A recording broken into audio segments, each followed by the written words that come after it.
जय श्री सीताराम जी। जय श्री राधे कृष्णा जी।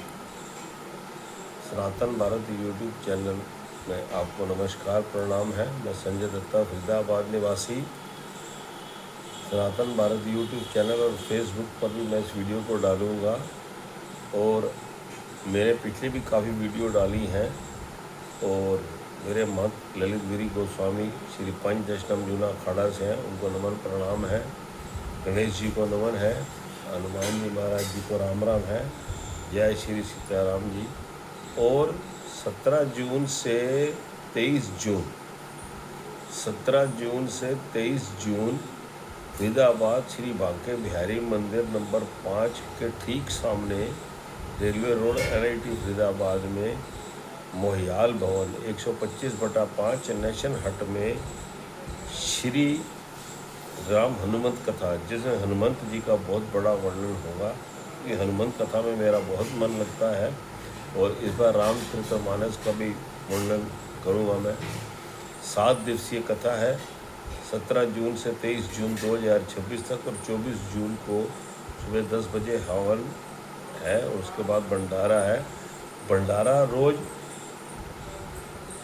17 से 23 जून तक शाम 7 बजे जब कथा का भोग डलेगा तो भंडारा भी होगा, क्योंकि जो लोग वहाँ बैठे होंगे प्रभु श्री राम ने उनके लिए भंडारे की व्यवस्था की है।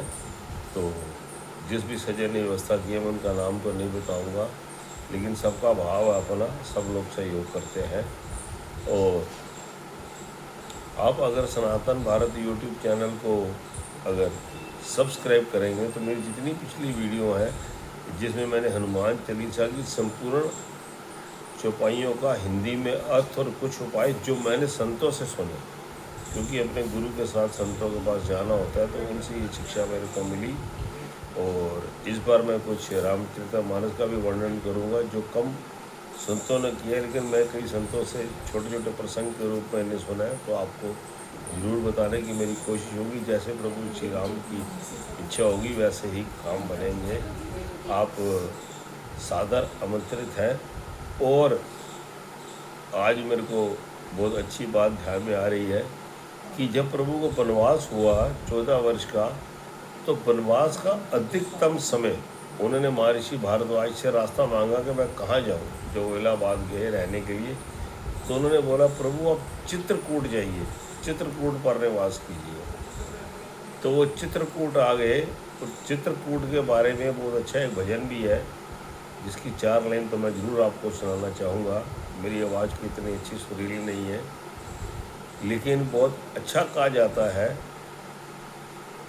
कि जटा जूट समझूट नहीं, और भाई भाई सम फूट नहीं, राम नाम संग लूट नहीं, और चित्रकूट सम कूट नहीं। जटा जूट सम जूट नहीं मतलब जटा जूटधारी भोलेनाथ जी को बोला गया है, उनके मुकाबले कोई जूटधारी नहीं हुआ।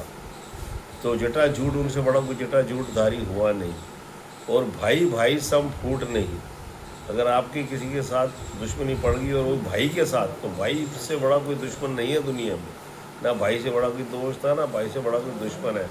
इसीलिए राम जी ने मर्यादा में रहकर सारी चीज़ें भरत जी, राम जी, लक्ष्मण जी, शत्रुघ्न जी ने बताई, और उनकी पत्नियों ने भी कैसे एकजुटता से रहे और सारा प्रमाण दिया। मानव को रामचरितमानस इसीलिए कहा गया है कि जटा जूट सम जूट नहीं, भाई भाई सम फूट नहीं, और राम नाम सम लूट नहीं। अगर लूट पाट करनी है तो धन दौलत किसी चीज़ पे नज़र नहीं करनी, राम नाम की लूट कर लो। राम नाम का जितना आप जपोगे, लूट का मतलब जितना जपोगे, जितना उस राम नाम को जपोगे, आपको उतना उसका फल मिलेगा। और देखना आपका जीवन कहाँ से कहाँ चला जाता है। क्योंकि राम जी जहाँ गए थे चित्रकूट में, वहाँ जो भील, कराल, कोल, इनका काम पहले लूटपाट करना था। तो किसी ने उनसे पूछ लिया कि आजकल आप क्या करते हैं? कहते हैं प्राणी की प्रवृत्ति कभी नहीं बदलती, उसका स्वभाव कभी नहीं बदलता था। कहते हैं चोरी चकारी लूटपाट तो हम आज भी करते हैं, लेकिन आज हम राम नाम की लूट कर रहे हैं। तो इसलिए कहते हैं कि जटा जूट सम जूट नहीं, भाई भाई सम कूट नहीं राम नाम संग लूट नहीं, राम नाम के समान कोई लूट नहीं है, ऐसे बड़ी कोई लूट नहीं है। और चित्रकूट सब कूट नहीं, बड़ी सुनने वाली बात है ये। चित्रकूट सब कूट नहीं। चित्त का मतलब यहाँ हो गया, चित्र का मतलब चित्त, चित्त मतलब ये आपका मन, हृदय, चित्त। कूट इसको कूट रहा है, जिसका आप अपने मन की चंचलता से दूर रहेंगे, क्योंकि मन कई जगह आपको भटकाएगा। और अगर आप इसको काबू में कर लिया, चित्रकूट सब कूट नहीं, जिसने अपने चित्त को कूट कर काबू कर लिया तो चित्रकूट सब कूट नहीं।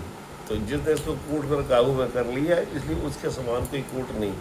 तभी कहते हैं कि चित्रकूट में राम जी को कितना दुख था, रात को राज्य मिलना था, सुबह वनवास हो गया, और चित्रकूट में जब आकर वो रहे तो उनके जितने वो कष्ट वष्ट आ रहे थे उनको पता ही नहीं चले कैसे निकल के।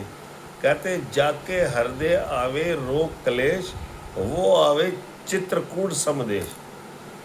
जिसके कोई मन में कोई रोग द्वेष भावना या कोई मुसीबत आती है तो वो चित्रकूट में आ गए, कामतानाथ जी में आ गए, या भरतकूट में आ गए, या फटिकशिला पे, या माता अनसुईया माँ ऋषि जी के यहाँ जाकर पूजा अर्चना करता है तो उसकी ये चीज़ें सब दूर हो जाती हैं। कामतगिरी में तो कामनाओं की पूर्ति होती है। मेरे को बहुत बड़ा सौभाग्य प्राप्त हुआ है जाने का, ये बहुत बड़ी बात है अपने आप में। और जब देखो राम जी गए, राम जी कितने मर्यादा में थे, जब वो चित्रकूट में गए तो वहाँ भूतेश्वर नाथ भोलेनाथ जी का मंदिर है। कह रहे हैं जहाँ भी जाओ, जिस स्थान पर जाओ, वहाँ पर पूछ कर रहना चाहिए। वहाँ पर भोलेनाथ जी का मंदिर था तो उन्होंने लक्ष्मण जी को भेजा कि आप जाओ, आप जाकर ऊपर देख कर आओ कि कौन है उस मंदिर में, और आप पूछ के आ रहा हो कि हम यहाँ पर रह सकते हैं। और अपने वनवास के 14 वर्षों में 12 वर्ष प्रभु श्री राम जी चित्रकूट में रहे। बहुत बड़ी बात है ये कि 14 वर्ष का वनवास और 12 साल चित्रकूट में, बाकी 2 साल तो फिर माता सीता जी का है, जो रावण द्वारा हरण हुआ, लीला थी सारी प्रभु की, फिर उनको ढूंढने में टाइम लगा, फिर आगे सारे ऋषि मुनियों संतों से मिले, सारी शक्तियाँ भी उनको वहाँ से काफ़ी मिली। सब आप शक्तिवान थे, लेकिन ऋषि मुनियों ने भी उनको बढ़ावा दिया, सब कुछ दिया, क्योंकि वो राक्षसों का वध ही करने आए थे। और मैं प्रसंग में जा रहा था कि जब वो वहाँ गए तो लक्ष्मण जी को भेजा कि जाओ आज्ञा लेकर आओ। तो जब बुद्धेश्वर नाथ जी के मंदिर में ऊपर गए तो उन्होंने एक विशेष मुद्रा में एक साधु को खड़े हुए देखा। साधु क्या, अपनी एक हाथ में तो जबीन, ये जीवा पकड़कर खड़ा है, और एक हाथ में अपने नीचे के जो उसके अंग, जो नीचे का गुप्त अंग है, वो पकड़कर खड़ा है।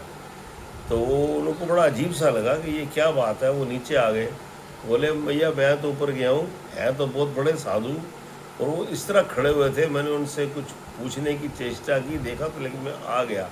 तो राम जी ने क्या जवाब दिया, राम जी देखो मर्यादा पुरुषोत्तम थे, प्रभु हैं। राम जी कहते हैं लखन जी मेरे को जवाब मिल गया।